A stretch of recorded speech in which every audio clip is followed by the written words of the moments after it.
السلام علیکم ورحمۃ اللہ وبرکاتہ.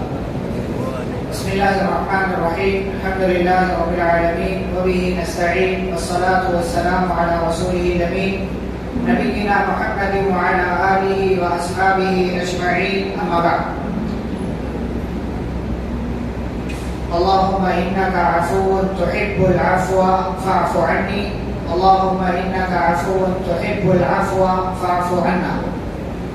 معزز حاضرین، محترم سامعین، معزز خواتین، رمضان کا آخری اشرہ شروع ہو چکا ہے.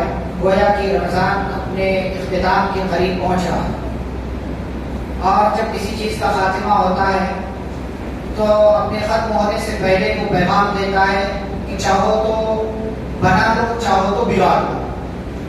تو اس لیے اب ہماری ذمہ داری زیادہ بڑھ جاتی ہے. اسی لیے اس ذمہ داری کے حساب سے ہی ہمیں اپنی زندگی گزارنا چاہیے. آج کی ہماری جو گفتگو ہوگی وہ اس کا آغاز سورہ سبا سے ہو رہا ہے. سورہ سبا سے، یہ سورہ قرآن مجید کے اندر اللہ رب العالمین نے سورۃ الاحزاب کے بعد اس کا تذکرہ ہے. گویا کہ سورہ نمبر 34 ہے. سبا یہ یمن کا علاقہ ہے، اسی کے نام پر یہ سورہ ہے. اس کی ابتدا میں اللہ رب العالمین نے اپنی تعریف اور توصیف بیان کی ہے، اور اس کے بعد حضرت داؤد اور سلیمان علیہ السلام کا تذکرہ کیا. داؤد علیہ السلام اللہ کے نبی تھے، پیغمبر تھے، اور ان کو اللہ رب العالمین نے دو بڑی خوبیاں دی تھیں. ایک خوبی تو یہ کہ ان کی آواز بہت پیاری تھی، بہت خوبصورت آواز میں اللہ کے کلام کی تلاوت کرتے ہیں. اور دوسری خوبی اللہ نے ذکر کی، وَلَقَدْ آتَيْنَا دَاوُودَ مِنَّا فَضْلًا يَا جِبَالُ أَوِّبِي مَعَهُ وَالطَّيْرُ، کہ پرندے اور پہاڑ یہ دونوں ان کے ساتھ مل کر کے اللہ کی تسبیح بیان کرتے ہیں. دونوں مل کر کے اللہ نے ان کے ساتھ اللہ کی تسبیح بیان کرتے ہیں. اور آگے اللہ نے ذکر کیا وَأَلَنَّا لَهُ الْحَدِيدَ، ہم نے ان کے لیے لوہے کو نرم کر دیا تھا. لوہے کو جیسے چاہتے تھے، جس شکل میں چاہتے تھے ڈھال دیتے تھے، اللہ تعالیٰ نے ان کے لیے نرم کر دیا تھا. ایسے ہی نبی اکرم صلی اللہ علیہ وسلم نے داؤد علیہ السلام کی تعریف کی ہے کہ سب سے اچھا کام، سب سے اچھی کمائی جو ہے، داؤد علیہ السلام اپنے ہاتھ سے محنت کرتے تھے، کماتے تھے، کھاتے تھے. تو دنیا کی سب سے اچھی کمائی یہ ہے کہ بندہ اپنے ہاتھ سے محنت کرے اور اپنے ہاتھ کی کمائی کو کھائے، یعنی حلال کمائی کھائے، حرام سے بچے. اس کے بعد داؤد علیہ السلام کے بیٹے سلیمان علیہ السلام کا اللہ نے تذکرہ کیا ہے، اور ان کے بارے میں گفتگو ہم پہلے کر چکے ہیں. یہاں ایک اہم چیز اللہ نے بیان کی ہے کہ داؤد علیہ سلیمان علیہ السلام جنوں سے بوجھل کام لیا کرتے تھے. پتھر کو اٹھانا اور پھر پتھر کو اٹھا کر کے عمارت بنانا، یہ سارے کام جنات کیا کرتے تھے. اور ان کی نگرانی جو ہوتے تھے سلیمان علیہ السلام کے، اور بڑے بڑے برتن، بڑی بڑی چیزیں بنانا، یہ سارے کام جنات کرتے تھے. اور جناتوں کا یہ عقیدہ تھا کہ وہ لوگ غیب جانتے ہیں، جنات غیب کا علم رکھتے ہیں. تو فلما خر تبینت الجن، اللہ رب العالمین نے آگے ذکر کیا لو کانوا یعلمون الغیب، ان کو یہ لگتا تھا کہ غیب کا علم جانتے ہیں. اللہ نے کہا کہ ایک دن سلیمان علیہ السلام نے جناتوں کو ان کے کام سمجھا دیے کہ آج یہ کام کرنا ہے. اور کام کرنے کے بعد گئے اپنے حجرے میں جو عبادت گاہ تھی، وہاں عبادت میں مشغول ہو گئے.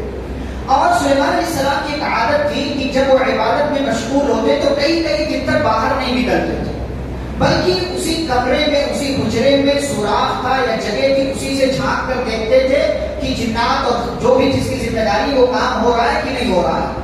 جھانکا کرتے. جناتوں کو بھی یہ بات معلوم تھی کہ سلیمان جو ہے جھانکتے ہیں یہاں سے، اور وہ بھی ہماری نگرانی رکھتے ہیں. تو وہ ان کی جسم، ان کی باڈی، ان کا جسم نظر آتا تھا. تو ایک دن کیا ہوا، سلیمان علیہ السلام عبادت وغیرہ کر رہے تھے، اور لکڑی کا ٹیک لگا کر کے، لاٹھی کا ٹیک لگا کر کے کھڑے ہوئے تھے. باہر سے نظر آ رہا تھا، اور ان کو یہ لگ رہا تھا جناتوں کو کہ سلیمان علیہ السلام کھڑے ہیں، ہماری نگرانی کر رہے ہیں. لیکن سلیمان علیہ السلام کا انتقال ہو چکا تھا، اور جس لاٹھی، جس عصا کے سہارے وہ کھڑے تھے، اس کو 4 مہینے یا آس پاس کی مدت کے بعد دیمک لگ گئے. جب دیمک لگے، لکڑی خراب ہوئی، لاٹھی خراب ہوئی، تو سلیمان علیہ السلام کی باڈی دھڑام سے زمین پر گری. پھر جا کر کے جناتوں کو پتا چلا کہ جس سلیمان کے ڈر سے ہم پچھلے کئی دنوں سے کام کرتے آ رہے ہیں، وہی سلیمان کئی دن پہلے ان کا انتقال ہو چکا ہے. تب جناتوں نے اپنے عقیدے کی اصلاح کی. اللہ نے کہا تبینت الجن، تب جناتوں کو یہ بات معلوم ہوئی ان لو كانوا يعلمون الغیب، کہ اگر وہ غیب جانتے ما لبثوا في العذاب المهین، تو اتنے دنوں سے اس کام میں نہ لگے رہتے. انسانوں کا بھی عقیدہ کہ جنات غیب جانتے ہیں، جبکہ یہاں پر اللہ نے کلیئر کر دیا نہ سلیمان علیہ السلام کو غیب کا علم تھا نہ جناتوں کو غیب کا علم تھا. لہٰذا اپنے عقیدے کی اصلاح کرو، کسی کو بھی غیب کا علم نہیں ہے. پھر قوم سبا کا اللہ نے تذکرہ کیا. سبا یہ یمن کا ایک علاقہ ہے، اور سبا یہ ایک آدمی کا نام تھا جس کے 10 بچے تھے. اسی بندے کے نام پر اس شہر کا نام سبا ہے. اس کے 6 بچے یمن میں رہے اور 4 بچے اس کے شام میں چلے گئے. یہ سبا جو ہے یمن کا جو علاقہ ہے ایک بڑا خوبصورت علاقہ تھا. اتنا خوبصورت علاقہ تھا کہ وادی میں لوگ رہا کرتے تھے. سبا کے جو علاقے کے لوگ تھے اور ان کے آس پاس پورے باغات تھے. جنتان عن یمین و شمال، دائیں طرف بھی باغ بائیں طرف بھی باغ. یہاں تک کہ مفسرین نے لکھا ہے اس میں پھل اتنا آتا تھا کہ اگر کوئی اپنے سر پر ٹوکرا رکھ کر کے اس باغ سے گزر جائے تو اس کا ٹوکرا بھر جاتا تھا. اس کا ٹوکرا بھر جاتا تھا. ایسے مطلب پھل گرتے رہتے تھے. بولا کہ آپ من کو سلوا کہیے کہ نازل ہو رہا. اس کے پاس سے اگر کوئی گزر جاتا تھا، اللہ نے اس کو کہا بلدۃ طیبۃ ورب غفور، کہ بڑا پاکیزہ خوبصورت سا شہر تھا اور اللہ رب العالمین تو معاف کرنے والا، غلطیوں کو نظر انداز کر کے اللہ تعالیٰ چل رہا تھا کہ اس قوم کو نواز رہا تھا. اچھا خوبی اور یہ تھی کہ شام میں تجارت کے لیے لوگ جاتے تھے سبا سے شام کے لیے تجارت. تو بیچ میں اللہ تعالیٰ نے ان کی رہائش کے لیے اچھا انتظام کر رکھا تھا کہ تھوڑی دیر چلتے تھے تو اللہ نے علاقے قائم رکھتے تھے. وہاں پر یہ رکتے تھے، ٹھہرتے تھے، کھاتے تھے، پیتے تھے، آرام کی زندگی ہوتی تھی. پھر وہاں سے آگے کا سفر کرتے تھے تو آگے ٹھہرنا ہوتا تھا، وہاں اور بستی ہوتی تھی. بہترین انتظام اللہ نے کر رکھا تھا. اور آپ تصور کریں کہ آپ کے علاقے میں اگر مچھر نہ ہو کتنا سکون ہوگا آپ کو. یہ سبا والوں کو اللہ نے مچھر، مکھی، جوں، سانپ، بچھو، کیڑے مکوڑے، ہر قسم کی جو ہے تکلیف دینے والے جو جانور ہوتے ہیں، تمام جانوروں سے اللہ نے اس علاقے کو دور کر رکھا تھا. اتنا خوبصورت اور پیارا سا علاقہ تھا. اللہ نے کیا کہا، انہیں کیا کرنا چاہیے تھا؟ شکر ادا کرنا چاہیے تھا. لیکن اللہ نے کہا انہوں نے ناشکری کی. فَأَعْرَضُوا، ان لوگوں نے اعراض کیا، ناشکری کی. اور ان لوگوں نے کہا رَبَّنَا بَاعِدْ بَيْنَ أَصْفَارِنَا، اللہ مزہ نہیں آ رہا، ایک کام کر، ہماری جو سفر ہوتا ہے تھوڑا اور دور رکھ، تھوڑا اور بَاعِدْ بَيْنَ أَصْفَارِنَا، تھوڑی اور دوری ہونی چاہیے. سفر کا مزہ نہیں آتا.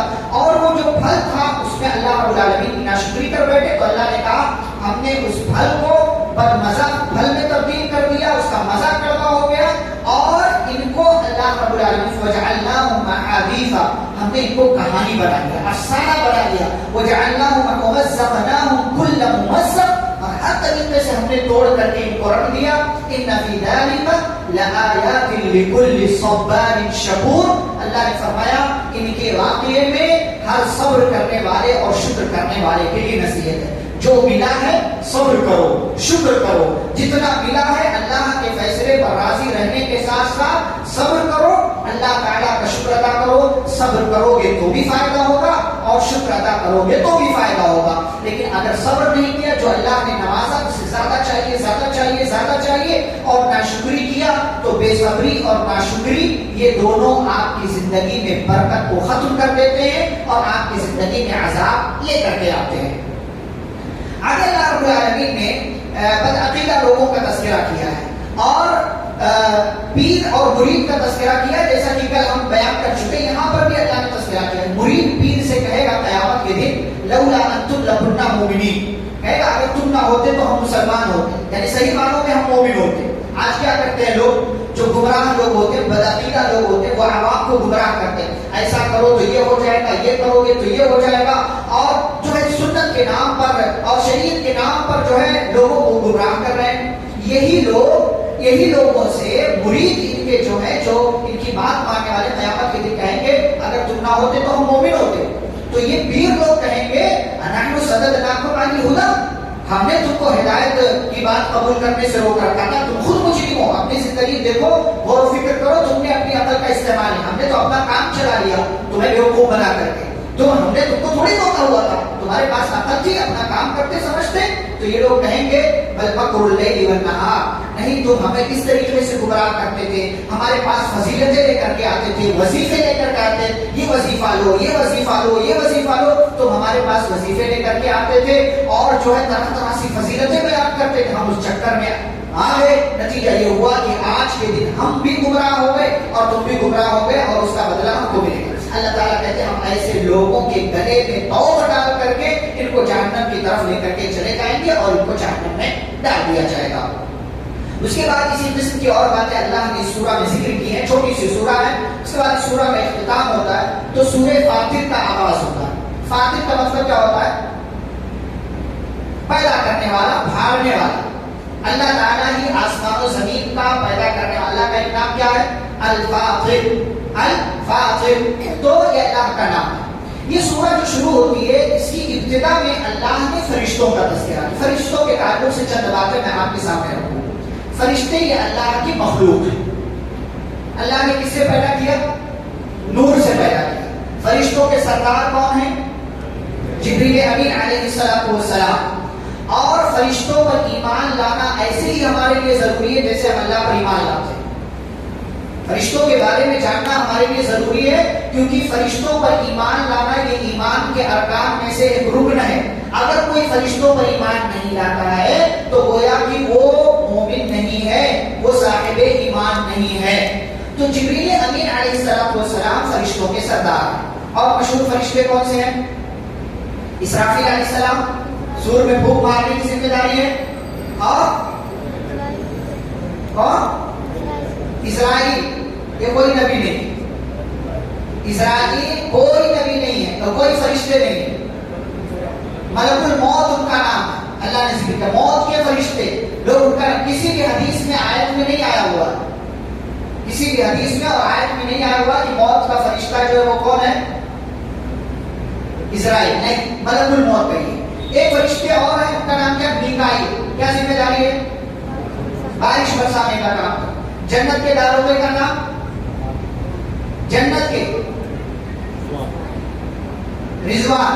جہنم کے مالک. جہنم کے داروغے کا نام مالک. اور کون سے فرشتوں کو جانتے ہیں آپ؟ کیا نام ہے ان کا؟ کرامن کاتبین. خبر میں جو آتے ہیں وہ منکر نکیر. اور اللہ نے دو فرشتوں کا قرآن میں ذکر کیا، ہاروت اور ماروت. سلیمان علیہ السلام کے زمانے میں یہ دونوں آئے تھے اللہ کی طرف سے آزمائش کے لیے. لوگوں کو جادو سکھاتے تھے آزمائش کے لیے. جادو سکھانے سے پہلے کیا بولتے تھے؟ بھائی یہ دیکھو سیکھنا کفر ہے، تمہارا امتحان ہو رہا ہے، تمہارے اگر سیکھو گے تو ہم سکھا دیں گے لیکن پھر تم کافر ہو جاؤ گے، پھر تم کافر ہو. تو ہاروت اور ماروت. اس کے علاوہ اور کسی فرشتے کا نام نہیں آیا ہوتا. ان کے علاوہ اور کسی فرشتے کا نام نہیں معلوم. لیکن فرشتوں کی تعداد کتنی ہے نہیں معلوم. لیکن ایک اندازہ میں آپ کو بتاؤں، مطلب آپ اندازہ لگائیں کیسے. حدیث کے اندر پیارے رسول صلی اللہ علیہ وسلم نے بیان کیا ہے، فرمایا کہ آسمان میں یہ ایک بارش جس کو بولتے ہیں آپ 8 انچ 10 انچ جو بھی سمجھ لیں، اتنی جگہ بھی خالی نہیں ہے کہ وہاں کوئی نہ کوئی فرشتہ موجود ہے، یا تو سجدے میں یا تو قیام کی حالت میں اللہ کی عبادت میں لگا ہوا ہے. آپ اندازہ کریں کتنا بھاری بھرکم، کتنا بڑا آسمان، کتنے فرشتے ہوں گے. یہ ایک بات. دوسری بات، بیت معمور ہے خانہ کعبہ کے بالکل اوپر 7ویں آسمان پر، اور آسمان میں اس کا وہی مقام ہے جو زمین پر خانہ کعبہ کا ہے. روزانہ 70,000 فرشتے بیت معمور میں جاتے ہیں، پھر قیامت تک ان کی باری نہیں آئے گی. روزانہ 70,000 فرشتے، قیامت تک ان کی باری نہیں آئے گی. آپ تصور کریں کتنے ہوں گے.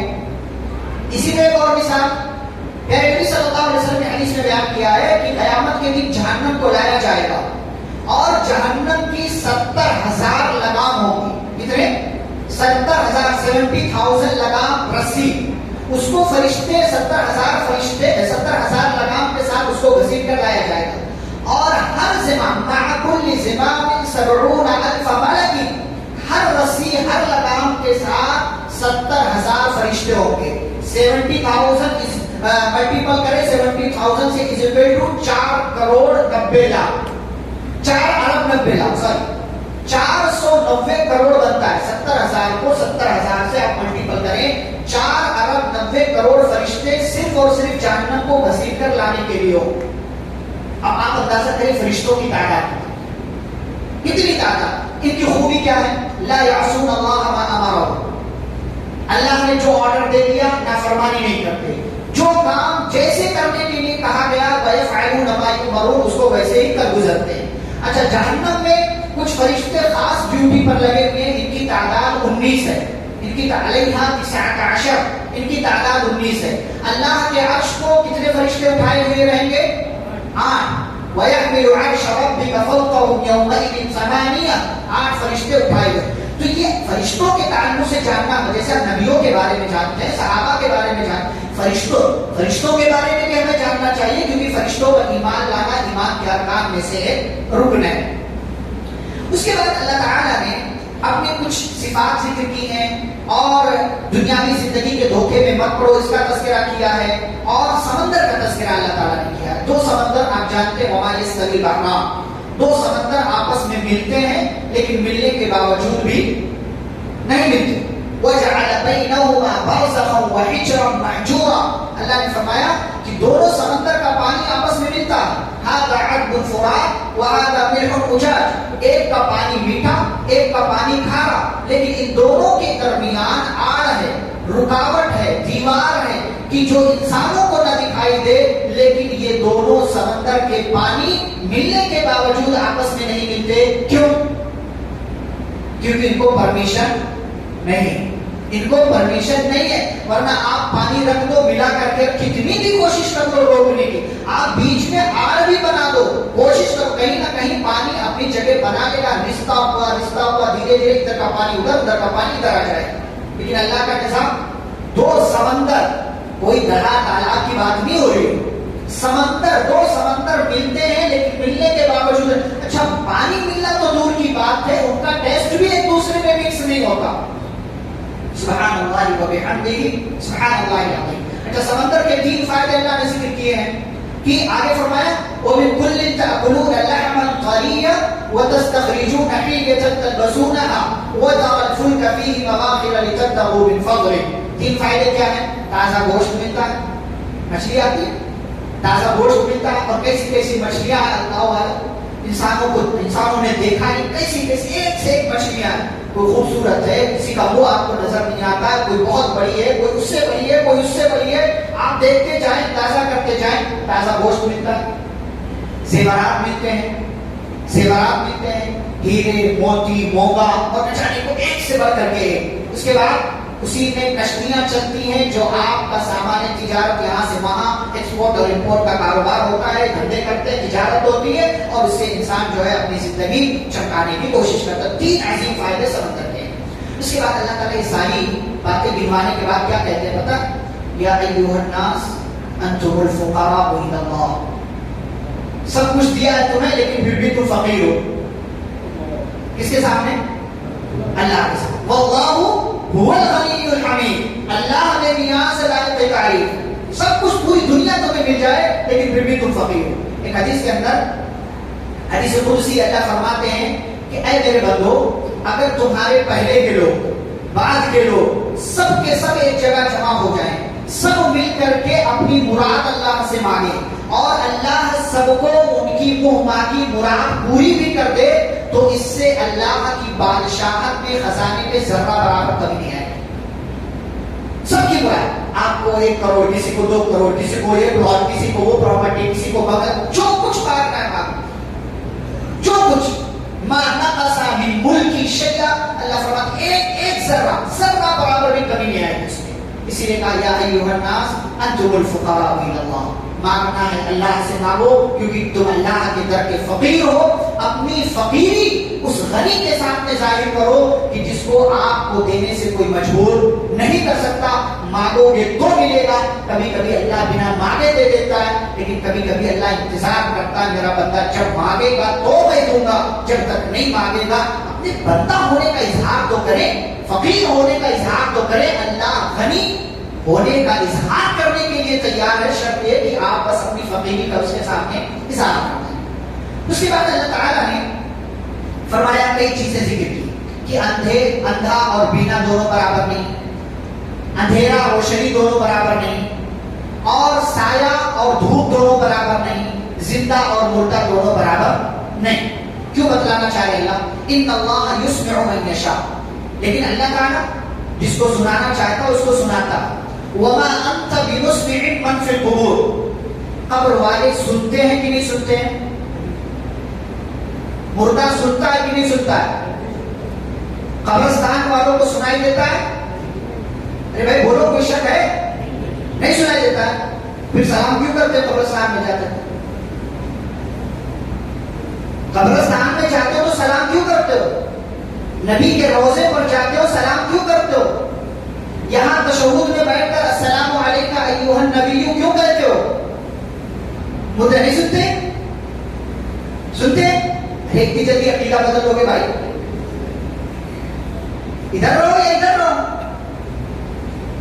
ظلم یقین نہیں ہونا کہ کبھی ادھر کبھی ادھر، ایک عقیدہ۔ مردے نہیں سنتے پھر سلام کیوں کرتے؟ یہ سلام ان کا جواب پانے کے لیے نہیں کرتے، یہ سلام ان کے لیے دعا کے طور پر کرتے ہیں۔ فرق ہے، زندہ ہے تو سلام کرو جواب ملے گا، انتقال کر گیا تو اس کی سلامتی کے لیے دعا کرتے ہیں۔ جو قبر میں ہے السلام علیکم یا اہل الدیار من المؤمنین والمسلمین وانا ان شاء اللہ بکم للاحقون نسأل اللہ لنا ولکم العافیہ۔ اے قبر والوں، مومنوں، مسلمانوں، تم پر سلامتی ہو، سلامت رہو، اگر عذاب میں ہو تو اللہ تم پر سلامتی۔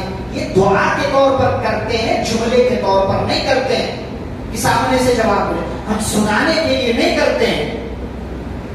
اسی لیے نبی کے روضے پر جب پہنچتے ہیں، قبر کے پاس پہنچتے ہیں تو کیا کہتے ہیں؟ السلام علیکہ یا رسول اللہ ورحمۃ اللہ وبرکاتہ علیکہ جزاک اللہ خیرا۔ اللہ رب العالمین آپ کو بہترین بدلہ دے، آپ پر سلامتی ہو، اللہ کی رحمت ہو، اللہ کی برکت ہے۔ تو مردے نہیں سنتے ہیں، سلام ہم اس لیے کرتے ہیں تاکہ وہ اگر مشکل میں ہو، پریشانی میں ہو تو اللہ انہیں سلامتی سے نماز دے۔ بطور دعا ہم سلام کرتے ہیں، بطور خبر کہ جیسے دنیا میں ہم سلام کرتے ہیں ویسے سلام نہیں کیا جاتا۔ آگے اللہ نے تجارت کا ذکر کیا ہے۔ وہ تجارت کون سی تجارت ہے؟ فرمایا کہ ایسی تجارت ہے جس میں کبھی بھی گھاٹا نہیں ہوگا، کبھی بھی گھاٹا نہیں ہوگا۔ یہ کون سی تجارت ہے؟ اس تجارت میں آپ کو 3 کام کرنا، 3 کام۔ نمبر 1 قرآن کی تلاوت، نمبر 2 نماز قائم کرنا، نمبر 3 خرچ کرنا اللہ کے راستے۔ یہ تینوں کام اگر آپ کر رہے ہیں تو گویا کہ ایک ایسی تجارت کر اللہ نے یرجون تجارت لن تبور، یہ ایسی تجارت ہے جس میں کبھی بھی گھاٹا نہیں ہوگا، کبھی بھی خسارہ نہیں ہوگا۔ کتنی یہ تجارت ہم کرتے ہیں سال بھر؟ رمضان میں کیا، رمضان کے بعد کتنا کریں گے نہیں معلوم، رمضان کے بعد کتنا کریں گے نہیں معلوم۔ روزانہ اپنی روٹین میں قرآن رکھیں کہ قرآن کا حق ہے آپ کو۔ روزانہ 5 وقت کی نماز فرض ہے، کم سے کم وہ پڑھیں۔ روزانہ 1 روپیہ 2 روپیہ 5 روپیہ 10 روپیہ، جیسے آپ کھانے کو ضرورت سمجھتے ہیں، چائے کو ضرورت سمجھتے ہیں، خرچ کرنے کو بھی ضرورت سمجھیں۔ 5 روپیہ 10 روپیہ ہی صحیح، آپ دیکھیں گے یہی 10 روپیہ آپ کے لیے ڈھیر بن جائے گا۔ کیا بعض دفعہ کیا ہوتا ہے کہ یہ تو پیشہ ور بھکاری ہے، کیا دینا اس کو، آپ دے دو۔ 5-10 سے آپ کی جیب میں کمی نہیں ہوگی، ہو سکتا ہے اس کا فائدہ ہو جائے، لیکن اس سے زیادہ فائدہ آپ کا ہوگا کہ یہی 5-10 روپیہ ہو سکتا ہے آپ کے لیے نجات کا ذریعہ بن جائے، ہو سکتا ہے آپ کے لیے نجات کا ذریعہ بن جائے۔ تو یہ تینوں کام روزانہ کرنا چاہیے۔ اچھا، یہ تینوں کام کے اس کے بعد اللہ تعالیٰ نے رزلٹ بتایا، جنتیوں کا تذکرہ کیا۔ یہاں جنتیوں کے تعلق سے تھوڑی گفتگو ہوگی۔ کیا تذکرہ کیا اللہ نے؟ فرمایا اس امت میں 3 طرح کے لوگ ہیں جو جنت میں جائیں گے۔ فمنہم ظالم لنفسہ، کچھ ایسے جو اپنے اوپر ظلم کرنے والے۔ اچھا، اللہ کی ترتیب دیکھیں، اللہ نے فرمایا فمنہم ظالم لنفسہ، کچھ ایسے جو اپنے اوپر ظلم کرنے والے ہیں، ان کے گناہ زیادہ ہیں نیکیاں کم۔ ومنہم مقتصد، کچھ ایسے جو درمیان میں نیکیاں بھی کر لیتے ہیں لیکن گناہ بھی ہو جاتے ہیں۔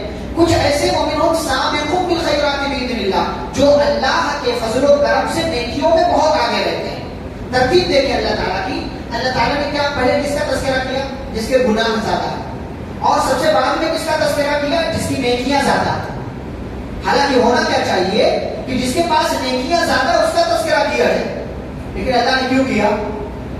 کیونکہ جو گنہگار ہے رب کو اس سے محبت ہے، جو گنہگار ہے رب کو اس سے محبت یہ بتلانے کے لیے کہ اے اپنے نفس پر ظلم کرنے والے، تو یہ نہ سوچ کہ اللہ تجھ پر رحم نہیں کرے گا، اللہ تجھ پر رحم کرے گا رب کے قریب آ۔ اور جس کے پاس نیکیاں زیادہ ہے اس کا تذکرہ بعد میں کیا، یہ بتلانے کے لیے کہ اے زیادہ نیکیاں جمع کرنے والے، کہیں ایسا نہ ہو کہ اپنی نیکیوں پر تو گھمنڈ کا شکار ہو جا، تو اس لیے اللہ تعالیٰ نے اس کا بعد میں، اس کا تو ہے ہی نیکیاں اس کے پاس ہے، لیکن اگر اس نے غرور کر لیا اپنی نیکیوں پر، تکبر کا شکار ہو، تمہیں پاس بڑی نیکیاں ہیں، تو اللہ فرماتے گرچہ نیکیاں لیکن تکبر کی وجہ سے ان ساری نیکیوں کو اللہ برباد کر دے گا۔ اسی لیے کہا ذالک هو الفضل الکبیر، یہی بہت بڑا فضل ہے اللہ تعالیٰ کا، بہت بڑی کامیابی ہے۔ اس کے بعد جنت میں جب جنتی چلے جائیں گے تو سب سے پہلے کیا کہیں گے؟ سب سے پہلے سلام یا اللہ کا شکر، کیا کہیں گے؟ الحمدللہ الذی اذهب عنا الحزن، فرمایا تمام تعریف اس اللہ کے لیے جس نے ہم سے ٹینشن کو دور کر دیا۔ جنت میں گئے تو اس کے بعد کوئی ٹینشن ہے؟ اس سے پہلے تک ٹینشن ہی ٹینشن، ماحول میدانی محشر کا، آپ سوچیں میدانی محشر کا ماحول ہے، اللہ حساب لے رہا ہے، کسی کو جہنم میں جانے کا اعلان، کسی کو جنت میں دنیا میں انٹرویو ہوتا ہے، امتحان ہوتا ہے تو اعلان ہوتا ہے فلاں کا فرسٹ پرائز، فلاں کا سیکنڈ پرائز، فلاں فیل، فلاں پاس، ہمارا دل جو ہے پریشان ہوتا ہے کہ میرا کیا ہوگا، میرا کیا ہوگا۔ آپ میدانی محشر کا ماحول سوچیں کہ کیسا ماحول ہوگا، تو جب یہ ٹینشن جیسے ہی ختم ہوگی جنتی جنت میں چلے جا، کہیں گے الحمدللہ، تمام تعریف اس اللہ کے لیے جس نے ہم سے اس ٹینشن کو دور کر دیا۔ ان ربنا لغفور شکور، ہمارا رب معاف بھی کرنے والا ہے اور نیکیوں کی قدر بھی کرنے والا ہے۔ اور اس کے بعد اللہ تعالیٰ کہتے ہیں کہ جن لوگوں نے کفر کیا ان کا تذکرہ کیا، کافروں کا، فرمایا لہم نار جہنم، ان کے لیے جہنم کی آگ، لا یقضى علیہم فیموتوا، فرمایا جہنم میں ان کو موت نہیں آئے گی، ولا یخفف عنہم من عذابها، نہ ہی ان کے عذاب میں کمی ہوگی۔ دونوں چیزیں، عذاب جو چل رہا ہے وہ مسلسل چلے گا اور موت بھی نہیں آئے گی۔ ہوتا ہے نا بعض دفعہ کہ ایک قیدی جو ہے اس کا اعلان ہو گیا 10 سال جیل میں رہے گا، 10 سال جیل میں رہے گا، تو 9 سال گزر گئے، پھر ایک مہینہ، پھر ایک مہینہ، اس کو امید ہوتی ہے اب تو نہیں مل جائے گی۔ ایسے ہی جہنمی بھی آس کیا ہوگا، جب چمڑی جلے گی، کھال جلے گی، تو اس کو یہ لگے گا کہ نہیں اب تو لگتا خاتمہ ہو جائے، اب تو خاتمہ ہو جائے، اب مر جائیں گے، اب مر جائیں گے۔ لیکن جب دیکھے گا کہ موت ہی نہیں آ رہی ہے تو جہنم کے داروغے کو بلائیں گے، کہیں گے یا مالک لیقضی علینا ربک، اپنے رب سے کہو کہ آپ کا رب ہمیں موت دے دے۔ تو جہنم کا داروغہ مالک کہے گا رب کے پاس مجھے جانے کی کیا ضرورت ہے، یہ تو فیصلہ پہلے سے ہو چکا ہے کہ جو جنت میں چلا گیا وہ جنت میں، جو جہنم میں چلا گیا وہ جہنم میں، اور موت کو ایک جانور کی شکل میں لا کر کے ذبح کر دیا جائے گا اور اعلان کیا جائے گا کہ آج کے بعد کسی کو موت نہیں آئے گا۔ آپ سوچیں ہمیشہ کے لیے یا تو جنت ہے یا جہنم۔ تو کبھی تنہائی میں سوچیں کہ آپ کا جو عمل ہے، زندگی ہے، یہ آپ کو کہاں لے جانے والی، کہاں لے جائے؟ دو ہی راستے ہیں، یا تو جنت ہے یا تو جہنم، اور دونوں ہی جگہ جانے کے بعد ہمیشہ رہنا ہے۔ یہ فائنل کال ہے، لاسٹ کال یہی ہے کہ ہمیشہ رہنا ہے۔ کچھ لوگ جہنم سے نکال کر کے جنت میں بھی ڈالے جائیں گے شروع میں، لیکن جب سب فیصلہ ہو جائے گا تو پھر اعلان کر دیا جائے گا موت کو ذبح کر کے، موت کو بھی موت آ جائے گی اور اعلان کیا جائے گا آج کے بعد کسی کو کوئی موت نہیں ہے۔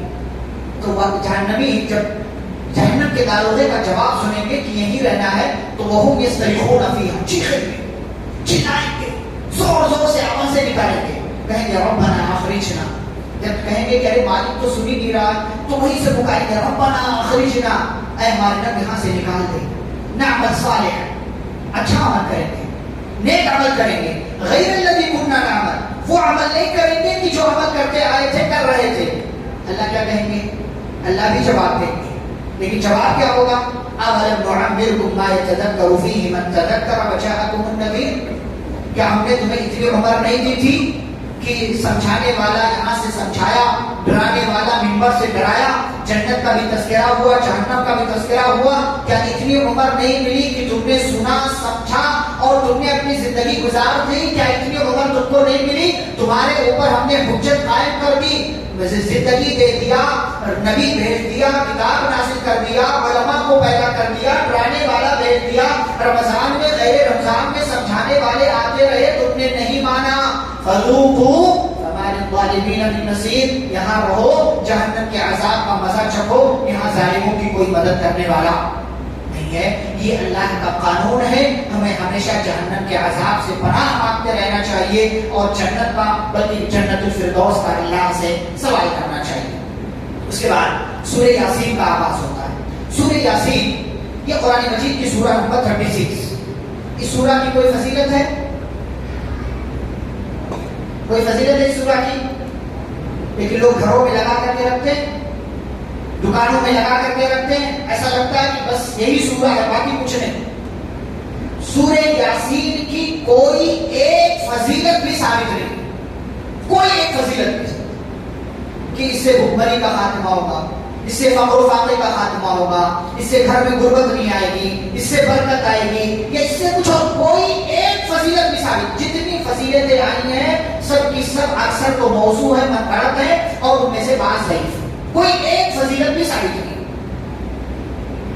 اب اندازہ لگا لیں کہ اپنے گھروں کا، دکانوں کا، مکانوں کا کیوں لگاتے ہیں لوگ؟ مطلب دو فریم بنوا کر کے آیت الکرسی لگا رہے ہیں، سورہ یاسین لگا رہے ہیں لوگ. کیوں لگواتے ہیں آپ؟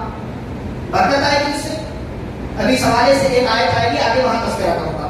تو سورہ یاسین کی کوئی فضیلت نہیں. اس سورہ میں اللہ رب العالمین نے قرآن کی قسم کھا کر کے فرمایا کہ انک لمن المرسلین. قرآن کی قسم کھا کر کے کہا اے اللہ کے نبی، اللہ گواہی دیتا کہ آپ رسولوں میں سے، آپ رسولوں میں سے. کیوں اللہ نے گواہی دی؟ کیونکہ مشرکین کہتے تھے یہ رسول نہیں، یہ رسول نہیں ہے. تو اللہ نے قسم کھا کر کے کہا کہ آپ جو ہے رسولوں میں سے، پیغمبروں میں سے. آگے اللہ نے گاؤں کا ایک بستی کا تذکرہ کیا. اچھا، یہ سورہ ایسی ہے کہ اس سورہ میں تینوں چیزیں ہیں جو قرآن کا پارٹ ہے. قرآن میں جو ٹاپکس ہیں، تین اہم ٹاپکس، توحید، رسالت اور قیامت، یہ تینوں ٹاپکس اس سورہ کے اندر موجود ہیں. تو اللہ تعالیٰ نے دو رسولوں کو ایک گاؤں میں بھیجا، ایک بستی میں. پھر ان دونوں کا سپورٹ کرنے کے لیے ایک اور کو بھیجا، ایک اور رسول کو بھیجا.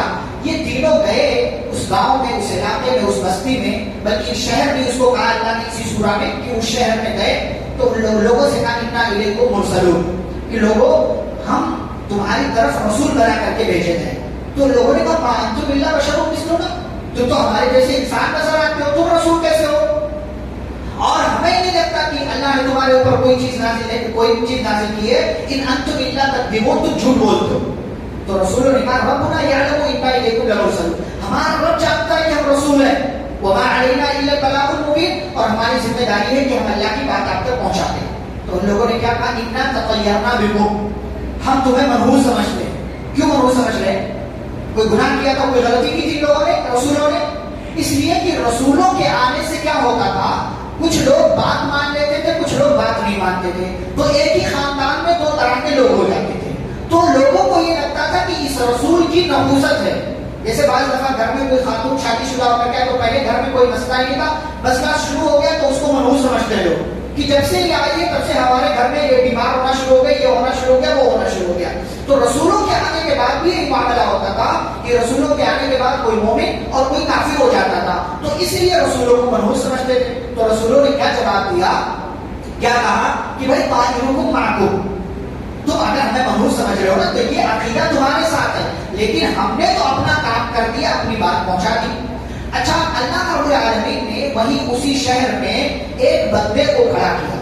ایک بندہ ایمان لایا تو وہ جا کر کے اپنی قوم کے درمیان اعلان کرتا ہے، کہتا ہے اے میری قوم کے لوگوں، اسے ان لوگوں کی بات کو مان لو، یہ واقعی ہے، یہ واقعی اللہ کے رسول ہیں. کیسے اس کو پتا ہوا؟ کیونکہ دیکھو یہ اتنی دور سے محنت سے آئے ہیں، مشقت برداشت کر رہے ہیں، تم سے نہ پیسہ مانگتے ہیں، نہ اجرت مانگتے ہیں، نہ مزدوری مانگتے ہیں، اور دیکھو کہ یہ تو اچھے بھلے لگتے، ان کی بات مان لو، یہ دھوکہ نہیں دیں گے تم کو. اور پھر وہ اپنے ایمان کا، اپنے اسلام کا وہ اعلان کرتا ہے، اور وہ جیسے ہی اعلان کرتا ہے اس کی قوم اس کے اوپر حملہ کر دیتی ہے اور حملہ کر کے اس کو قتل کر دیتی ہے. اللہ تعالیٰ اسی وقت اس کو جنت میں داخل کر دیتا ہے. جب یہ جنت میں جاتا ہے تو کہتا یا لیت قومی یعلمون، اے کاش میری قوم سمجھ جاتی کہ ایمان لانے کا فائدہ کیا ہے. میں ایمان لایا تو میرے رب نے مجھے معاف کر دیا اور اپنی رحمت سے اپنی بنائی ہوئی جنت میں داخل کر دیا. پھر اللہ نے اپنی کچھ نشانیاں ذکر کی ہیں. زمین اللہ کی نشانیوں میں سے، اللہ کا وآیۃ لہم الارض المیتہ، زمین مردہ ہوتی ہے، اللہ اس کو زندہ کرتا ہے. کیسے؟ بارش نازل کر کے. بارش نازل ہوتی ہے، کسان دانہ ڈالتا ہے، کسان اپنا کام کرتا ہے، اللہ کے حکم سے وہ بارش اور دانہ یہ دونوں مل کر کے پھر اس سے پودا نکلتا ہے، پھر اس سے کھانے پینے کی چیزیں نکلتی ہیں. یہ اللہ کی نشانیوں میں سے. دکھنے میں پہلے کچھ نہیں دکھتا ہے، لیکن تھوڑے ہی دنوں کی محنت کے بعد اللہ کے فضل و کرم سے فصلیں لہلہانے لگتی. یہ اللہ کی نشانیوں میں سے ایک نشانی ہے. دوسری نشانی اللہ نے ذکر کی، رات اللہ کی نشانیوں میں سے ایک نشانی ہے. اچھا، رات اور دن کا جب سسٹم نہیں تھا پہلے کیا تھا؟ جی، پہلے اندھیرا تھا، سب کچھ اندھیرا تھا پہلے.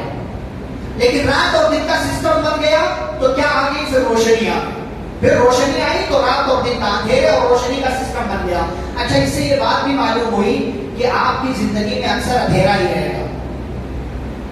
لیکن اللہ نے جگہ جگہ قرآن میں کہا ہے کہ اندھیرا گرچہ رہے گا لیکن اندھیرے کے جملہ مکمل کریں، اندھیرے کے بعد یا ساتھ، اندھیرے کے ساتھ روشنی ہے، اندھیرے کے بعد نہیں. ساتھ اور بعد میں فرق سمجھ میں آتا ہے آپ کو؟ اللہ نے کیا کہا سورہ الم نشرح ان مع العسر یسرا، مشکل کے بعد آسانی نہیں ہے، مشکل کے ساتھ آسانی ہے. فرق سمجھ میں آیا؟ مشکل کے بعد اگر اللہ تعالیٰ کہتا تو بعد پتہ نہیں کتنا لمبا ہوگا. جیسے آپ یہاں پرسوں بہت لمبا ہوتا ہے نا، 10 سال پہلے کی بات پرسوں ہوتی ہے نہیں، تو ایسی بات جو ہے وہ کتنا بات نہیں معلوم، لیکن ساتھ معلوم ہے. ساتھ ان مع العسر یسرا، مشکل کے ساتھ آسانی، اندھیرے کے ساتھ. اسی لیے صبح جب اندھیرا ہوتا ہے نا تو کیا ایک بیگ اندھیرا ختم ہو جاتا ہے؟ نہیں، راستہ اجالا جو ساتھ میں ہوتا ہے نا وہ دھیرے دھیرے اپنی جگہ بنانے لگتا ہے. تو تھوڑا اندھیرا تھوڑا اجالا، پھر اندھیرا تھوڑا کم ہوتا ہے، اجالا تھوڑا زیادہ ہوتا ہے، پھر اجالا تھوڑا زیادہ اور ہوتا ہے، اندھیرا اور اسی طریقے سے ختم ہو جاتا ہے. تو اندھیرے کے ساتھ اجالا ہے، اندھیرے کے ساتھ روشنی، اندھیرے کے بعد روشنی نہیں ہے، مشکل کے ساتھ آسانی ہے. یہ پیغام دینے کے لیے کہ گھبراؤ نہیں، مشکل آج ہے لیکن اس کے ساتھ جو ہے آسانی کھڑی ہوئی ہے، اور جب آسانی کا وقت آ جائے گا تو مشکل اپنے آپ اپنی جگہ چھوڑ کر کے چلی جائے. یہ سمجھنے والی اللہ کے کلام میں ایک ایک حرف اپنی جگہ اتنا پرفیکٹ ہے کہ سوچنے والا، غور و فکر کرنے والا تصور کرے، اس کی عقل کام کرنا بند کر دے. اللہ الفاظ کتنے صرف وآیۃ لہم اللیل، اللہ کی نشانیوں میں سے ایک نشانی رات. نسلخ منہ النہار، اللہ فرماتے ہیں ہم رات سے دن کو کھینچ لیتے ہیں. یعنی دن رہتا ہے اور دن جیسے ہی ختم ہوتا اللہ تعالیٰ اندھیرا لے کر کے آ جاتا. فإذا هم مظلمون، تو لوگ کیا چلے جاتے ہیں؟ اندھیرے میں چلے جاتے ہیں. اور پھر جب صبح ہوتی ہے وہ شمس تجری، تو سورج اپنا سرکل دائرہ کمپلیٹ کرتے ہوئے ان کے پاس آ جاتا ہے اور وہ چلتا رہتا اپنے مدار اور مدار میں ایسے چلتا ہے اپنے دائرے میں کہ للشمس ينبغي لها ان تدرك القمر، کہ سورج کو اس بات کی پرمیشن ہی نہیں ہے کہ سورج جو ہے وہ چاند والے حصے میں چلا جائے یا چاند سورج والے حصے میں چلا جائے. یہاں پر اللہ کی قدرت پر غور کرتے ہیں. ہم زمین پر ہیں، زمین کیا ہے؟ ایک سیارہ ہے. زمین ایک پوری کائنات میں سے ایک جو ہے دنیا ہے، ایک دنیا ہے زمین. زمین کے اچھا اس کے علاوہ آسمان میں ہم دیکھتے ہیں چھوٹے چھوٹے ستارے دکھائی دیتے ہیں. یہ ستارے، ان میں سے بہت سے ستارے زمین سے کئی گنا بڑے جو چھوٹے نظر آتے ہیں. اکثر ستارے زمین سے کئی گنا بڑے ہیں اور اس زمین کا پورا 100% حصہ، اس میں سے صرف 3 حصہ خشکی ہے، باقی 70% حصہ پانی ہے. اس 30% کے حصے میں سے 200 سے زائد ملکوں میں سے ایک ملک انڈیا کے ایک صوبے تلنگانہ کے ایک شہر نظام آباد کے ایک علاقے کی ایک مسجد میں آپ یہاں بیٹھے ہوئے ہیں 5 ساڑھے 5 6 فٹ کے ایک انسان, اور تصور یہ کرتے ہیں ہم ہی سب ہیں,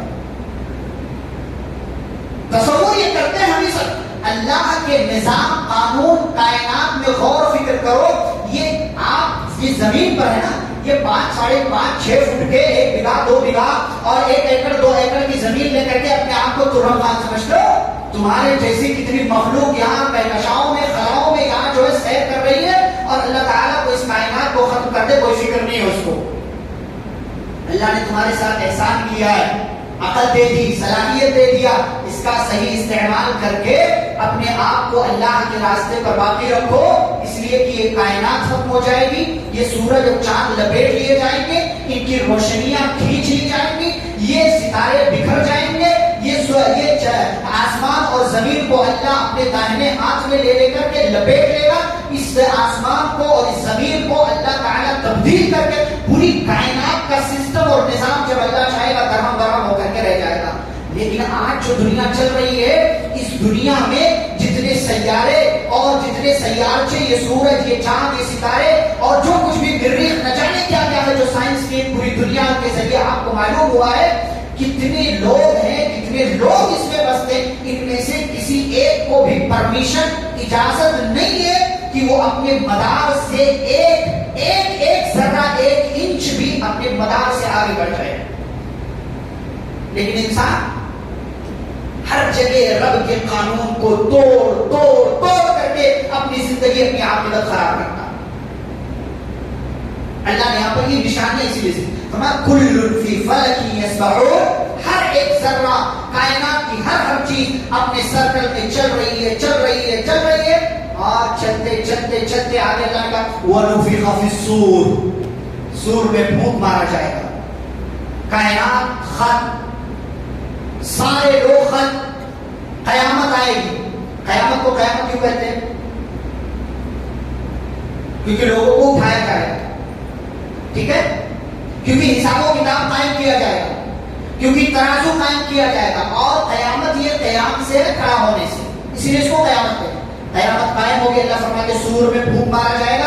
فَإِذَا هُمْ مِنَ الْأَجْدَاثِ إِلَىٰ رَبِّهِمْ يَنْسِلُونَ, سارے لوگ قبروں سے بھاگ کر کے اپنے رب کی طرف جائیں گے. قَالُوا يَا وَيْلَنَا مَنْ بَعَثَنَا مِنْ مَرْقَدِنَا, کہیں گے ہے افسوس, کس نے ہم کو ہماری جگہ سے اٹھا دیا, کہاں جا رہے ہیں ہم؟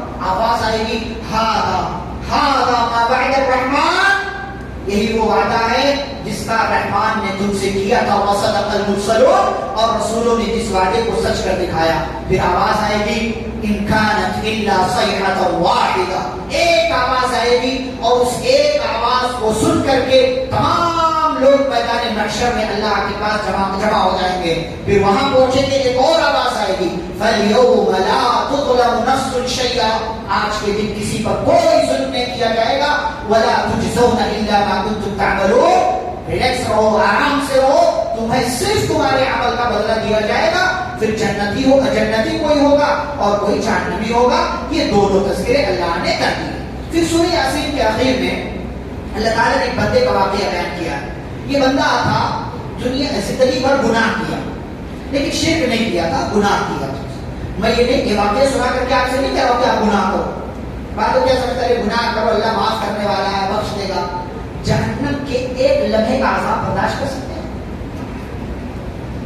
یہ بندہ اس واقعہ سنے, ہمارے لوگ بڑی جسارت کے ساتھ ارے توحید ہے نا چلے جائیں گے جنت میں. کتنے توحید والوں کو اللہ پہلے جہنم میں داخل کرے گا ان کے گناہوں کی وجہ سے, پھر اس کے بعد توحید کی برکت سے یہ جنت کے اندر داخل کیے جائیں گے. اللہ نے واقعہ ذکر کیا, یہ بندہ تھا بڑے گناہ کیے, وَضَرَبَ لَنَا مَثَلًا وَنَسِيَ خَلْقَهُ, پر بڑے گناہ کیے, شرک نہیں کیا تھا, لیکن آخری وقت میں اس کو غلطی کا احساس ہو گیا. تو اس نے اپنے بچوں سے کہا کہ میرے بچوں جب میں مر جاؤں تو مجھے جلا دینا, اور مجھے جلا کر کے میری آگ کو ہوا میں اڑا دینا, سمندر میں پھینک دینا. کیا ہوگا اس سے؟ مطلب اٹھایا نہیں جائے گا مجھے, راکھ ہو جاؤ گا تو کون اٹھانے والا. تو مر گئے, اس کے بچوں نے جلا دیا, راکھ پھینک دیا. اللہ تعالیٰ نے حکم دیا راکھ کو جمع ہو, راکھ جمع ہو. اللہ نے دوبارہ اس کو پیدا کیا, اور پھر اچھا یہ جو لگتا ہے ارے کہاں ہوا ہوگا, نبی نے بتا دیا ایمان رکھو. کیسے ہے؟ اللہ والے. کیسے ہے؟ اللہ والے. ہماری چھوٹی سے بھیجے میں نا ساری چیزیں بھی آ سکتی. وما اوتیتم من العلم الا قلیلا. کچھ باتیں صرف مانی جاتی ہے, بولا نہیں جاتا. کچھ باتیں صرف مانی جاتی, یہ دنیا کا معاملہ نہیں ہے کہ ارے یہ مال اتنے میں دے دو, اتنے میں خریدا, اتنے میں بیچا جاتا ہے. یہ اللہ کی بات ہے, یہ رسول کی بات ہے. ان باتوں کو مانا جاتا, اس میں اعتراض نہیں کیا جاتا. تو اللہ تعالیٰ نے اس کو دوبارہ زندگی دی. صرف ایک سوال کیا, میرے بندے تو نے ایسا کیوں کیا؟ تو اس نے جواب دیا, اللہ تیرے ڈر سے. اللہ تیرا خوف آ گیا تھا کہ زندگی پر گناہ کیا میں نے, کہیں ایسا نہ ہو کہ اے اللہ تو مجھے دوبارہ جو ہے اس طریقے سے اٹھائے گا, مجھے جہنم میں ڈال دے گا, پکڑ کرے گا, تو اے اللہ تعالیٰ میں کیسے جواب دوں گا, میں کیسے یہ عذاب کو برداشت کر سکوں گا. اس کی یہ بات اللہ کو اتنی پسند آئی کہ اللہ نے کہا کہ میں نے تجھے معاف کر دیا, اور اللہ تعالیٰ نے اس کو معاف کر کے جنت میں داخل کر دیا. کیا ہمارے اندر عذاب کا یہ ڈر ہے, یہ خوف ہے ہمارے اندر کہ کبھی ہم عذاب کے ڈر سے, خوف سے ہم نے کسی گناہ کو چھوڑ دیا, کوئی گناہ کا کام کر رہے تھے جیسے ہی خیالات چھوڑ دینے نہیں, ارے کہیں ایسا نہ ہو کہ یہ کام کرتے ہوئے میرا انتقال ہو جائے تو اللہ کے پاس کیا چہرہ نکل کے جاؤ. گناہ کو یاد کر کے اللہ کے خوف سے گناہ کو چھوڑ دے, یہ بہت بڑی جو ہے حقیقت ہے, اس سے اللہ کی محبت آپ کو ملتی ہے. اس کے بعد سورہ صافات کا آغاز ہوتا ہے. سورہ صافات کی ابتدا میں پھر اللہ تعالیٰ نے, جیسے کہ اصول چلتا ہے ہر سورہ کی ابتدا میں اللہ تعالیٰ تقریباً اپنی تخلیقات کا تذکرہ کرتا ہے. پھر آگے اللہ نے کافروں کا تذکرہ کیا, پھر جنتیوں کا تذکرہ کیا, پھر ایک جنتی کا ذکر کیا جس کے حوالے سے بنی اسرائیل میں, اسرائیلی روایات میں ایک واقعہ موجود ہے. وہ واقعہ میں سناتا ہوں کیونکہ واقعہ سنا کر کے مطلب ایسی بات نہیں, بس آپ کو میسج دینا. دو ساتھی تھے, ایک ساتھی ایمان والا تھا اور ایک ساتھی جو ہے دنیا پرست تھا. دونوں پارٹنر تھے تو کاروبار کرتے تھے, لیکن جو دیندار انسان تھا یہ اللہ کی عبادت میں بھی لگا رہتا تھا, تو دنیا پہ اتنا زیادہ دھیان نہیں دے پاتا تھا. تو دنیا پرست جو تھا بندہ, اس کا پارٹنر, اس نے کہا بھائی دیکھ تو یہاں آتا نہیں ہے, کاروبار میں رہتا نہیں ہے, ایسے کیسے چلے گا, ایک کام تک الگ ہو جاتے ہیں. کہا ٹھیک الگ کر لو. تو الگ کر لیا. تو 8,000 دینار الگ کرنے کے بعد حصے میں آیا تو 4,000 دونوں نے لے لیا. 4,000 دونوں نے لے لیا. اب جو دنیا پرست تھا اس نے وہ گیا 1,000 کی اس نے زمین لے لی, پھر دوسرے 1,000 کا اس نے گھر بنوا لیا, پھر تیسرے 1,000 سے اس نے نکاح وغیرہ اور دیگر کام کر لیے, اور چوتھے 1,000 سے اور کوئی دنیا کا کام کر لیا. لیکن جو دیندار بندہ تھا اس نے سوچا کہ ایسا کیا کروں کہ یہ مال میرے لیے دنیا میں بھی اور آخرت میں بھی فائدہ مند ہو جائے. تو وہ گیا اور اس نے 1,000 کی زمین لے لی, اللہ کے راستے میں وقف کر دیا. 1,000 کا گھر لیا, کسی غریب کو دے دیا. 1,000 سے کسی اور کی مدد کر دی. پھر چوتھے 1,000 سے کوئی اور جو ہے دین کا کوئی اور جو ہے خرچ کرنے والا کام کر دیا. سب اللہ کے راستے میں لگا دیا. تو اب یہ جو ہے جسے اللہ کی محبت کی خاطر لگایا تھا, تو یہ دونوں بندے کا انتقال ہوا. تو جو کافر تھا ظاہر سی بات ہے وہ جہنم میں گیا, اور دوسرا والا وہ جنت میں گیا. تو اسی دونوں کا تذکرہ کرتے ہوئے اللہ تعالیٰ نے کہا قال قائل منهم انی کان لی قریب. جنتی جنت میں چلے جائیں گے تو ایک بندہ کہے گا, یہی جو دیندار تھا کہے گا میرا ایک دوست تھا دنیا میں جو مجھ سے کہتا تھا ارے تو بھی نیک ہے. آج میرے دوست تو ہوتے ہیں تو کب سے ملا بن گیا ہے. ہاں ہمارے ممبئی میں جملہ ہوتا ہے اتنا بھی تو, ارے داڑھی رکھ لیا, کیا بات ہے, کیا بات ہے. یہ لوگ چڑھاتے ہیں, یہ بیوقوفی ہے. تو وہ کہے گا کہ میرا دوست دنیا میں تھا, مجھ سے کہتا ارے تو بھی اس بات کو مانتا ہے کہ دوبارہ اٹھایا جائے گا. تو تو وہ اللہ تعالیٰ اس کے دل میں بات ڈالے گا, خواہش کر کے کیا تو اپنے اس ساتھی کو جہنم میں دیکھنا چاہتا؟ کہے گا ضرور دیکھنا چاہتا. تو یہ جنتی جہنم میں جھانکے گا, فرعاہ فی سواء الجحیم, تو جہنم کے بیچوں بیچ میں اس کو پائے گا. تو مخاطب کرے گا, کہے گا میرے دوست تاللہ ان کدت لتردین, اللہ کی قسم اگر میں نے تیری بات مانی ہوتی تو آج میں بھی تیرے ساتھ جہنم میں ہوتا. ولولا نعمت ربی لکنت من المحضرین, اگر اللہ کی نعمت نہ ہوتی تو آج میں بھی جہنم میں ہوتا. افما نحن بمیتین, کیا ہم کو موت نہیں آئی؟ الا موتتنا الاولى وما نحن بمعذبین, پہلے بھی موت آئی تھی, دوبارہ اٹھایا گیا. تو انکار کرتا تھا, دوبارہ اٹھایا نہیں جائے گا. لے اس انکار کرنے کا مزہ آج تجھے مل رہا ہے, اس کی وجہ سے تجھے جہنم میں ڈالا گیا اور مجھے جنت میں ڈالا گیا. پھر اللہ نے نبیوں اور رسولوں کا تذکرہ کیا. یہاں ابراہیم علیہ السلام کی بات اللہ نے ذکر کی ہے. ابراہیم علیہ السلام کو اللہ نے اولاد نہیں دی تھی, لیکن مانتے رہے, مانگتے رہے. کیا دعا کرتے رہے؟ ربی حبلی من الصالحین. یہی دعا کرنی چاہیے اور زکریا علیہ السلام کی دعا کو دعا کرنی چاہیے. اچھا انہوں نے دعا مانگی. اللہ نے ایک لمبی مدت کے بعد کہا فبشرناہ، ہم نے ان کو خوشخبری دے دی ایک اچھے اور پیارے بچے. اچھا ایک آیت میں ربی حبلی من الصالحین، اس کے فوراً بعد والی آیت میں فبشرناہ بغلام حلیم. تو ایسا لگ رہا ہے ادھر دعا مانگی ادھر قبول ہو گئی. بات ایسی نہیں ہے. کئی لمبی مدت کے بعد اللہ نے ان کی دعا قبول کی اور ابراہیم علیہ السلام کو اسماعیل دے دیا. بڑے ہوئے اسماعیل، دوڑنے پھرنے کے قابل ہو گئے. فلما بلغ معه السعی، معه کا لفظ اللہ نے استعمال کیا ابراہیم کے ساتھ. اس سے کیا پتا چلا؟ باپ کو اپنی اولاد اپنے ساتھ رکھنی چاہیے. باپ کو اس لیے کہ خاص طور سے بیٹوں کی تربیت میں باپ کا بہت بڑا کردار ہوتا ہے. بیٹیوں کو تو مائیں سنبھال لیتی، ان کے اپنے مسائل، ان کی دیگر چیزیں، لیکن ایک بار بچہ جب بڑا ہونے لگا تو بچے کے مسائل کیا ہیں وہ باپ بہتر طریقے سے سمجھتا ہے. باپ سمجھائے گا. باپ صرف فلما بلغ معه، جب ابراہیم کے ساتھ یہ بچہ دوڑنے کے قابل ہو گیا تو ابراہیم کو خواب آیا ذبح کر رہا ہوں. بیٹے سے کہا کہ اے بیٹے میں نے دیکھا کہ میں تجھے ذبح کر رہا ہوں، تو بتا تیری کیا ہے. آپ اپنے بچے کی تربیت جب کریں گے نا صحیح طریقے سے، تب آپ جب اس سے کوئی بات کہیں گے تو یہ نہیں کہے گا کہ پاپا آپ کو جو کرنا ہے کرو، میں تو آپ کے ساتھ نہیں آ رہا. تب بیٹا اگر آپ نے بیٹے کی تربیت صحیح طریقے سے کی ہے تب بیٹا کہے گا ابو جان جو آپ کو حکم ملا ہے آپ کریے، میرا معاملہ جہاں تک ہے میں آپ کی بات کی نافرمانی نہیں کروں گا. یہ اللہ نے ذکر کیا. باپ اور بیٹے دونوں اللہ کے حکم پر عمل کرنے کے لیے تیار ہو گئے اور باپ نے بیٹے کو پیشانی کے بل زمین پر لٹا دیا. پیشانی کے بل کیوں لٹایا؟ دو چیز، تاکہ باپ اور بیٹے کی نظریں نہ ملے کہ ایسا نہ ہو باپ بیٹے کی محبت میں آ کر کے چھری پھیرنا جو ہے اس سے چھری پھیرنے سے باز آ گیا. اور دوسری بات یہ کہ پیشانی زمین پر رکھنا یہ سجدے کی علامت ہے اور سجدے کی حالت میں بندہ سب سے زیادہ اپنے رب سے قریب ہوتا ہے، اس لیے یہ عمل اختیار کیا. اچھا ابراہیم نے جیسے ذبح کرنے کا ارادہ کیا آسمان سے آواز آئی وَنَادَيْنَاهُ أَن يَا إِبْرَاهِيمُ، ابراہیم نہیں ذبح نہیں کرنا ہے، قد صدقت الرؤيا، آپ نے خواب سچ کر دکھایا. خواب سچا ہوا. خواب میں تو دیکھا سر ذبح کر رہا ہوں، یہاں تو ذبح ہی نہیں کیا، تو خواب سچ کیسے ہوا؟ اس لیے کہ امتحان تھا اور محبوب جب اپنے محبوب کا امتحان لیتا ہے تو اس کو اس میں ڈالنا نہیں چاہتا بلکہ اس کا دل چیک کرنا چاہتا.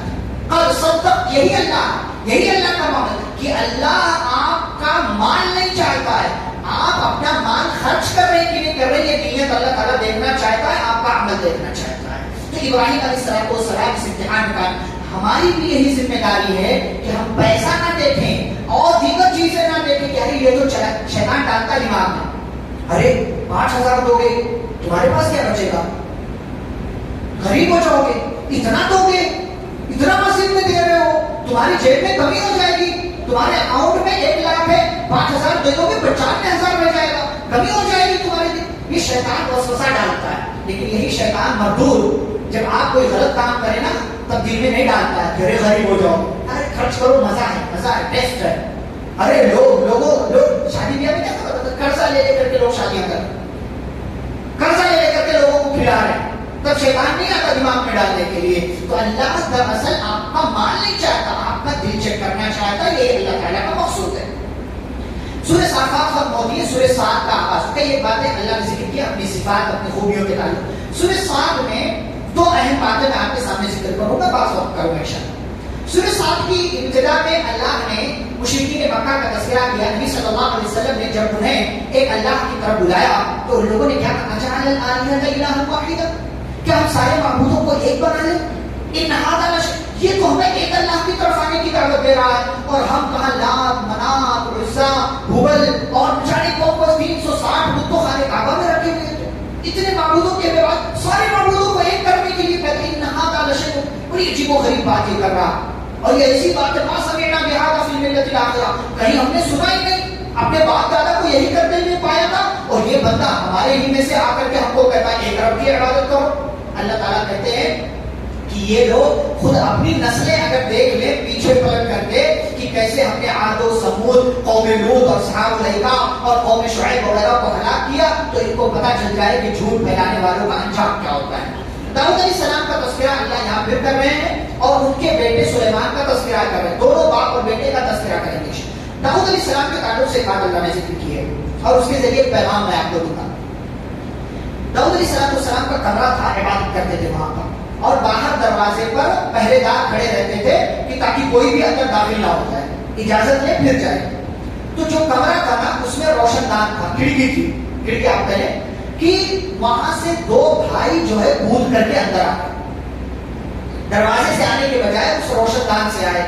اللہ تعالیٰ نے اسی کو ذکر کیا ہے کہ وہ لوگ جب آئے اور کودے، وَهَلْ أَتَاكَ نَبَأُ الْخَصْمِ إِذْ تَصَوَّرُوا الْمِحْرَابَ، وہ دونوں وہاں سے کود کر کے آئے۔ داؤد علیہ السلام محراب کے پاس گئے، إِذْ دَخَلُوا عَلَى دَاوُودَ فَفَزِعَ مِنْهُ۔ بھائی ظاہر سی بات ہے، کوئی دروازے سے آنے کے بجائے کھڑکی سے کود کر آئے تو ڈر لگے گا۔ داؤد علیہ السلام انسان سے ڈر گئے تو لوگوں نے کہا لا تخف، ڈریے مت، ڈریے مت، فَفَزِعُوا مِنْهُ فَفَزِعَ مِنْهُمْ قَالُوا لَا تَخَفْ، ڈریے مت، ہم آپ کے پاس ایک مقدمہ، ایک فیصلہ، ایک جو ہے مسئلہ لے کر کے آئے ہیں۔ کہا کیا مسئلہ؟ تو ایک بندے نے مسئلہ بتایا، فرمایا دیکھیے یہ میرا بھائی ہے، لہو تسعون نعجۃ ولی نعجۃ واحدۃ، اس کے پاس 99 دمبے ہیں، 99 اس کے پاس دمبے، جانور بکری جو بھی آپ کہہ لیں، 99 اس کے پاس ہے، میرے پاس صرف ایک ہے، اور یہ میرا بھائی مجھ سے کہہ رہا ہے کہ اپنی والی ایک بکری مجھے دے دو تاکہ میں اور مالدار ہو جاؤں، تاکہ میں اور مالدار ہو جاؤں۔ یہ مجھ سے، اس کے پاس 99 ہے اور یہ 99 پا کر کے خوش نہیں ہے، میرے پاس ایک ہے وہ بھی مانگ رہا ہے۔ تو داؤد علیہ السلام نے اس 99 بکرے یا دمبے والے انسان کی بات کو سننے سے پہلے ہی فیصلہ سنا دیا۔ کہا لقد ظلمک بسؤال نعجتک، دوسرے والے کی بات کو سنا ہی نہیں کہ وہ دراصل کیوں چاہتا ہے کہ ایک دمبا بھی اس کو مل جائے، اس کی بات کو سنا نہیں، فیصلہ پہلے سنا دیا کہ دیکھو یہ سوال کرنا یہ ظلم ہے، اور اکثر پارٹنر ایک دوسرے پر ظلم کرتے ہیں، اور یہ حقیقت بھی ہے کہ پارٹنرشپ میں کام کرے 2-4 سال چلتا ہے، اور اکثر پارٹنر جو ہے ایک دوسرے کو دھوکہ دیتے ہیں۔ قرآن کی آیت وَإِنَّ كَثِيرًا مِنَ الْخُلَطَاءِ لَيَبْغِي بَعْضُهُمْ عَلَى بَعْضٍ إِلَّا الَّذِينَ آمَنُوا۔ ہاں کچھ لوگ اچھے ہوتے ہیں کہ پارٹنرشپ میں پوری زندگی کام چلا لیتے ہیں، وہ ایمان والے عمل صالح، لیکن اکثر پارٹنر جو ہے وہ دھوکے باز ہوتے ہیں، دوسرے پر ظلم کرتے ہیں۔ تو کہا کہ دراصل تمہارا بھائی جو ہے تمہاری بکری مانگ رہا ہے، یہ ظالم ہے، یہ ظالم ہے، یہ تمہیں نہیں دینی چاہیے اس کو۔ اچھا جب یہ دونوں چلے گئے، دوسرے والے کی بات کو نہیں سنا، تو داؤد علیہ السلام کو لگا کہ میں نے غلط فیصلہ کیا، مجھے دوسرے والے کی بات کو بھی سن لینا چاہیے۔ فوراً اللہ تبارک و تعالیٰ کے سامنے سجدے میں گر پڑے اور اللہ تعالیٰ سے معافی مانگنے لگے کہ اللہ مجھ سے غلطی ہوئی، میں نے دوسرے والے کی بات کو سنا ہی۔ فغفرنا له ذلك، اللہ تعالیٰ کہتے کہ ہم نے ان کو معاف کر دیا۔ میسج کیا ہے، پیغام کیا ہے کہ کبھی بھی آپ کے پاس کوئی مسئلہ آئے، آپ کے بچوں کے حوالے سے، آپ کی دکان کے حوالے سے، آپ کی بیوی کے حوالے سے، آپ کے شوہر کے حوالے سے، کسی کے بھی حوالے سے، چاہے خاندانی مسئلہ ہو، سماجی مسئلہ ہو، شادی شدہ زندگی کا مسئلہ ہو، تجارت، جو بھی مسائل ہیں، اگر اس میں 2 پارٹی ہے تو صرف ایک پارٹی کی بات کو سن کر کے فوراً فیصلہ نہ کریں، فوراً فیصلہ نہ کریں۔ اور رسول اکرم صلی اللہ علیہ وسلم نے یہی نصیحت صحابہ کو کی تھی، کہا تھا علی رضی اللہ عنہ کو، علی کبھی بھی ایک آدمی کی بات کو سن کر کے فیصلہ نہیں کرنا، ورنہ ظلم کر جاؤ گے دوسرے کے اوپر۔ کسی غلطی کا احساس داؤد علیہ السلام کو ہوا اور پھر انہوں نے اللہ سے معافی مانگی اور اللہ نے ان کو معاف کر دیا۔ آخری بات سلیمان علیہ السلام کے تعلق سے، بہت بڑے بادشاہ تھے آپ جانتے ہیں، اور جناتوں پر پرندوں پر ان کی حکومت تھی۔ ایک دن، اور اس واقعے سے بھی ایک پیغام ہے۔ پیغام کیا ہے؟ اللہ تعالیٰ نے فرمایا وَلَقَدْ فَتَنَّا سُلَيْمَانَ، ہم نے سلیمان کو آزمایا۔ کیسے آزمایا ان کو ہم نے؟ اللہ تعالیٰ کہتے ہیں کہ ایک رات سلیمان علیہ السلام نے اپنے آپ سے یہ وعدہ کیا کہ آج میں اپنی ساری بیویوں کے پاس جاؤں گا اور ان سے ہم بستری کروں گا۔ کتنی بیویاں تھیں ان کو؟ ایک روایت میں 70، ایک روایت میں 99، اتنی بیویاں۔ کہا ایک رات میں جاؤں گا اور سب سے اپنی خواہش کو پوری کروں گا اور سب سے مجاہد لڑکے پیدا ہوں گے۔ انشاءاللہ نہیں کہا، انشاءاللہ نہیں کہا۔ اچھا ہوتا بھائی جب نبی صلی اللہ علیہ وسلم رات میں معراج پر گئے، واپس بھی آ گئے، تو کوئی بڑی مسئلہ نہیں ہے کہ ایک نبی اللہ ان کے وقت میں برکت دے دے اور وہ جائے ایک رات میں ہی ساری بیویوں سے اپنی خواہش کو پوری کرے۔ اور طاقت کے بھی حساب سے کوئی مسئلہ نہیں، نبیوں کو سب سے زیادہ طاقت ہوا کرتی تھی، تو اعتراض کا کوئی پہلو نہیں۔ بہرحال وہ ساری بیویوں کے پاس گئے اور ساری بیویوں میں سے کوئی بھی بیوی حمل سے نہیں ہوئی سوائے ایک کے، اور وہ ایک بھی اس نے جو بچہ پیدا کیا وہ ناکارہ بچہ تھا، وہ کام کے لائق نہیں تھا کہ میدان جنگ میں جائے اور لڑائی کرے۔ اسی کو اللہ نے کہا وَلَقَدْ فَتَنَّا سُلَيْمَانَ وَأَلْقَيْنَا عَلَى كُرْسِيِّهِ جَسَدًا ثُمَّ أَنَابَ، فرمایا سلیمان کو ہم نے آزمایا اور ہم نے ان کے پاس ان کی کرسی پر ایک جسم تو رکھ دیا، ایک لڑکا تو ہوا، لیکن یہ لڑکا قابل عمل نہیں تھا کہ وہ میدان جنگ میں جا کر کے لڑائی کرے۔ ثم أناب، پھر ان کو اپنی غلطی کا احساس ہوا تو اللہ تعالیٰ سے انہوں نے معافی مانگی اور کہا رب اغفر لی، اے میرے رب مجھے معاف کر دے، وہب لی، اور مجھے ملکن ایسی بادشاہت دے، لا ينبغي لأحد من بعدی، جو میرے بعد کسی اور کے لیے مناسب نہ ہو، انک انت الوہاب، بے شک تو دینے والا ہے۔ پیغام کیا ہے؟ آپ کوئی بھی کام کرنے کا ارادہ کریں تو انشاءاللہ کریں۔ کیا غلط کام کا ارادہ کریں گے تب بھی انشاءاللہ کہیں گے؟ ہمارے یہاں لوگ کرتے ہیں، ارے وہ موویز بھیجنا، بھیج تو انشاءاللہ۔ ہاں لوگ بولتے بھائی کوئی بھی غلط کام کر، ٹھیک ہے ملتے ہیں شام، پلان کیا ہوتا ہے؟ کچھ غلط کریں گے شام میں ملیں گے، ملتے ہیں انشاءاللہ۔ مل کر کے کیا کریں گے وہ بتاتے نہیں، لیکن اللہ تعالیٰ تو یہاں والا بھی جانتا ہے، اللہ تعالیٰ یہاں بھی جانتا ہے۔ تو اچھے کام کا جب بھی ارادہ کریں انشاءاللہ کریں، برے کام کا ارادہ ہی نہ کریں، لیکن انسان ہے دل میں خیالات آ جاتے ہیں تو کوشش کریں کہ اس پر عمل نہ ہو، لیکن انشاءاللہ جب بھی کسی اچھے کام کا ارادہ کریں کر لیا کریں۔ نبی صلی اللہ علیہ وسلم نے فرمایا کہ اگر انہوں نے انشاءاللہ کہا ہوتا تو اللہ ہر عورت سے ایک مجاہد لڑکا ان کو دیتا اور یہ سارے کے سارے جاتے میدان جہاد میں دشمنوں سے مقابلہ کرتے، دشمنوں سے لڑائی کرتے، لیکن صرف انشاءاللہ نہ کہنے کا اتنا بڑا نقصان ہو گیا کہ اپنا سب کچھ کر لیا، اپنی طرف سے جو کوشش ہو سکتی تھی کر لیا، بیویوں سے ملاقات کر لی، سب کر لیا، لیکن انشاءاللہ نہیں کہا تو اتنا بڑا نقصان۔ آپ اپنی زندگی میں تجربہ کر کے دیکھیں، میرا تو کئی تجربہ کہ انشاءاللہ نہیں کہا تو کام نہیں ہوا، فلاں جگہ جاؤں گا شام میں، انشاءاللہ نہیں کہا تو نہیں جا سکا۔ تجربہ آپ اپنی زندگی دیکھیں، تجربات سے اپنی زندگیوں کو بہتر بنائیں، تجربے سے انسان بہتر بنتا ہے، تجربہ لیا، اپنی غلطی سے سبق سیکھا کریں، ایک بار غلطی ہو گئی تو دوبارہ انشاءاللہ کہنے میں کسی بھی طریقے سے پیچھے نہ ہٹے، اور اگر بھول جائیں تو جب یاد آ جائے تب انشاءاللہ کہہ لیں، اللہ کی برکت ہوگی آپ کے ساتھ اور اللہ آپ کے اس کام کو آسان کر دے گا۔ یہاں پر سورہ صاد مکمل ہوگی، اس کے بعد انشاءاللہ کل جو ہے سورۃ الزمر یعنی پارہ نمبر 23 کا آخری حصہ اور 24ویں پارہ انشاءاللہ ہم چند ایک باتیں اس کے حوالے سے وہاں کریں گے۔ اب یہاں سے آگے کی رات جو ہے وہ آپ کی ہے، عبادت کریں، اذکار کریں، قرآن کی تلاوت کریں، دعائیں مانگیں، جیسے بھی ممکن ہو اپنے لیے دوسروں کے لیے خیر مانگیں، مغفرت کی دعا کرتے رہیں، اور جن لوگوں کا انتقال ہو چکا ہے ان کو نہ بھولیں، ان کو نہ بھولیں، ان کا آپ کی زندگی پر حق ہے، ان کے لیے بطور خاص دعائیں کرتے رہیں۔ اللہ رب العالمین ہم سبھی کو اس طرح کی جو راتیں ہیں یا اس طرح کے جو مبارک ایام ہیں ان سے بھرپور فائدہ اٹھانے، قرآن کی تلاوت کرنے اور قرآن کی باتوں کو اپنی زندگی میں شامل کرنے کی توفیق عطا فرمائے۔ آمین۔ صلی اللہ علیہ نبی کریم، سبحانک اللہم و بحمدک، اشہد ان لا الہ الا انت، استغفرک و اتوب الیک۔ السلام علیکم و رحمۃ اللہ وبرکاتہ۔